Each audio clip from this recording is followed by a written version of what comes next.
Well, looky what I have here. Some new glow plugs. They cost me an arm and a leg, nearly $100 for those four. But hopefully they'll make the starting a lot easier. What I am finding is getting the right glow plugs is being a bit of an issue, because these are 24 volt. The Toyota Dana, which is basically a coaster, but the truck version. 24 volt. And my system seems to have been converted to a 12 volt.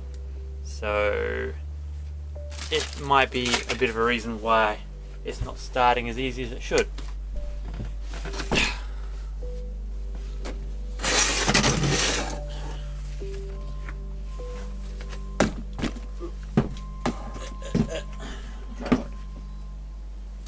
Anyway, I've already unscrewed these in preparation. There's my plug. Some of them, like that one's pretty beaten up by the looks of it. The one on the end there has a big bulge in it, so I'm just going to put these new ones in and we'll see how it starts. Here's our comparison with the old and the new. It's a little bit of a difference. Oh, they're just shiny and new. Otherwise they look the same.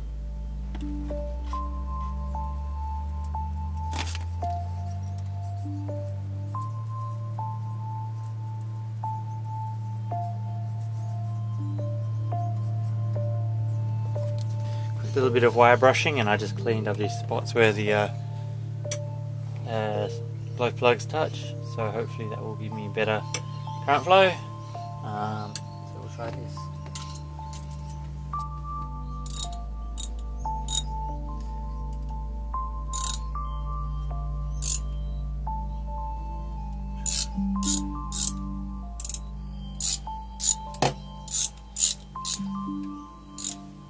So there we have it. I've just installed 4 new glow plugs.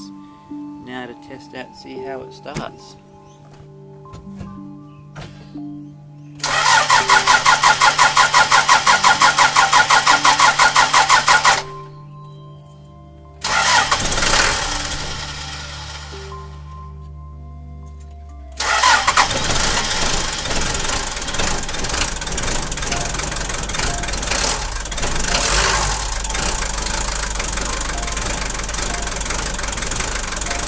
There we go, that's 4 new glow plugs in.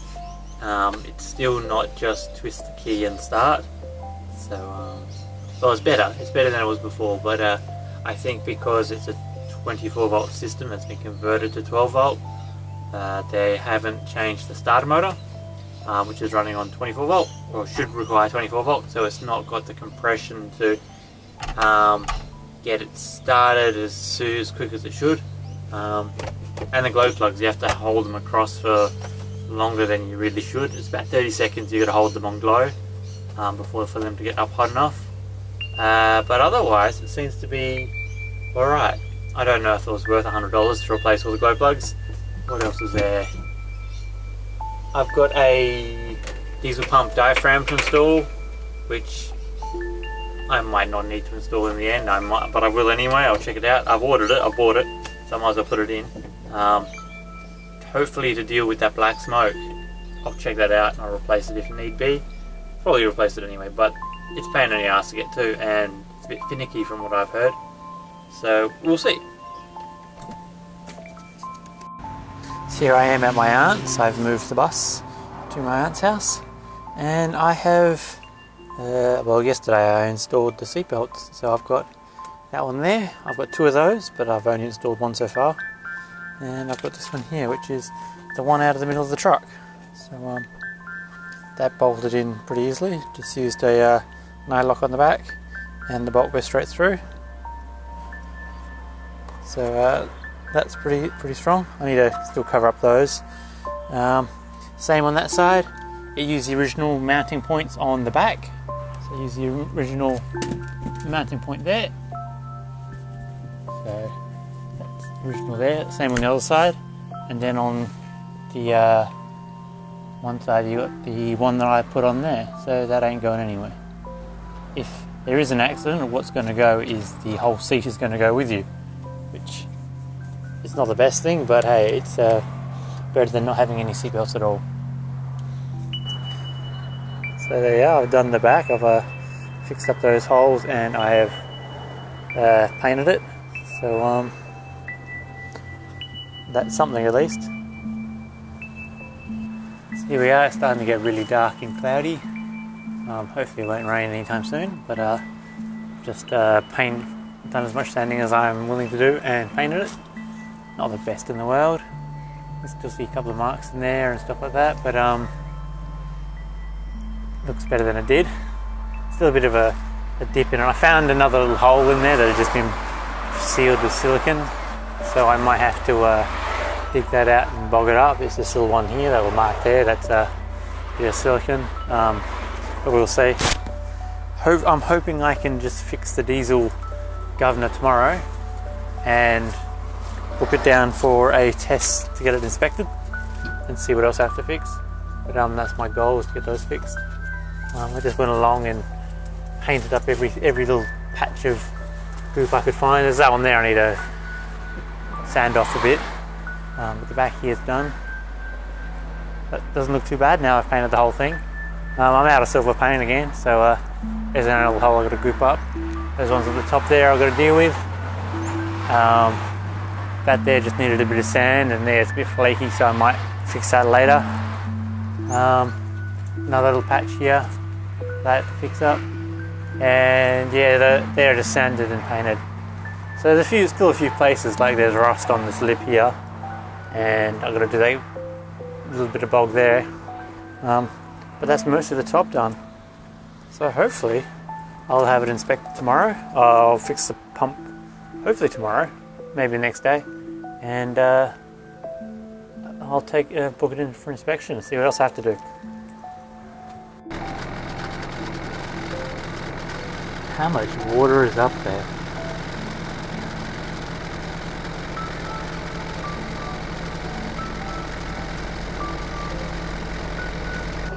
I believe, where is it? The diesel pump. I believe it's down there. Yeah, just underneath, just on down that there. You can open the front on it, and it has a little diaphragm in there. And I believe that is damaged. That's why I'm blowing a lot of smoke. I do have a replacement I ordered. There we are, there's my replacement diaphragm. So I need to open it up and put this new one in. It's kind of like a leather diaphragm with a pin on it. The hard part is going to get the old one out and putting this new one in, is getting it behind it to get that pin out, I think. Especially because it is right down underneath everything down there, so that's going to be a pain in the ass to do.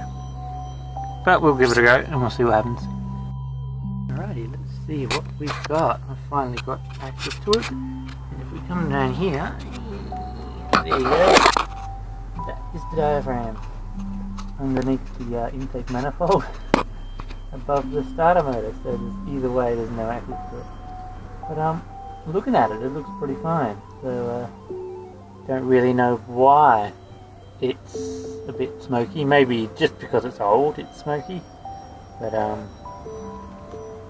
yeah, just looking at that, it looks pretty fine. But since I've got a brand new one, I might as well put one in anyway and check it out. Keep that as a spare. Yeah, it looks decent. It doesn't look like there's cracks in it or anything like that. But hey, you can never tell with these things sometimes. Well, that took a little bit of fighting to get out. Here's the old one.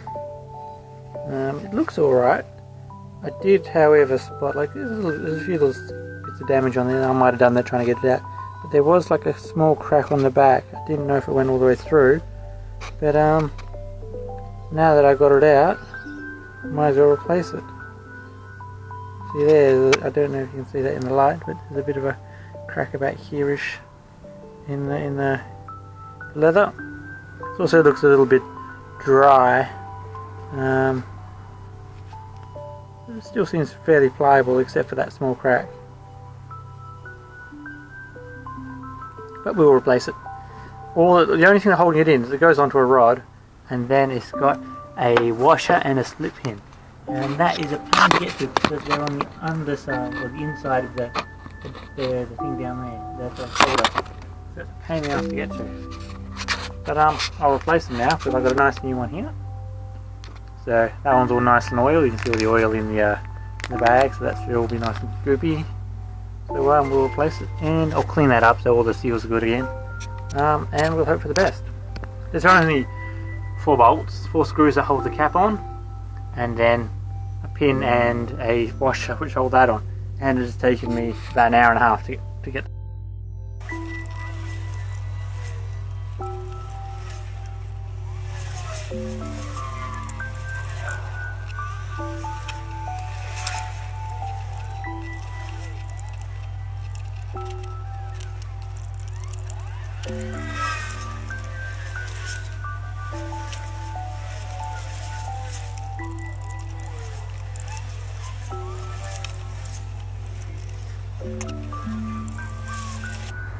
Okay, it's the next day. I kind of gave up yesterday, got a bit salty, so I had to stop and go to work after about 3 hours of trying to get those pins in.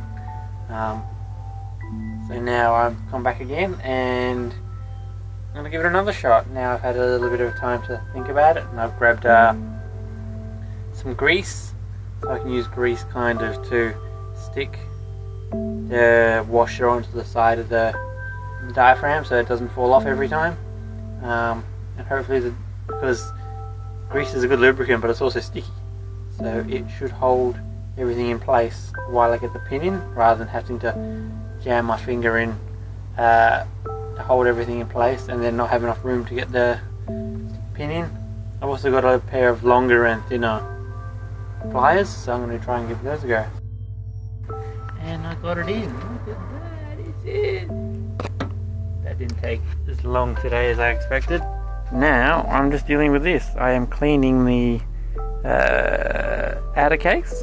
The way it works is it measures the difference in atmosphere pressure, because on either side of the butterfly valve there's a mechanical butterfly valve here, and it takes the pressure from this side and takes the pressure from this side, and that controls the amount of diesel going in to the injectors.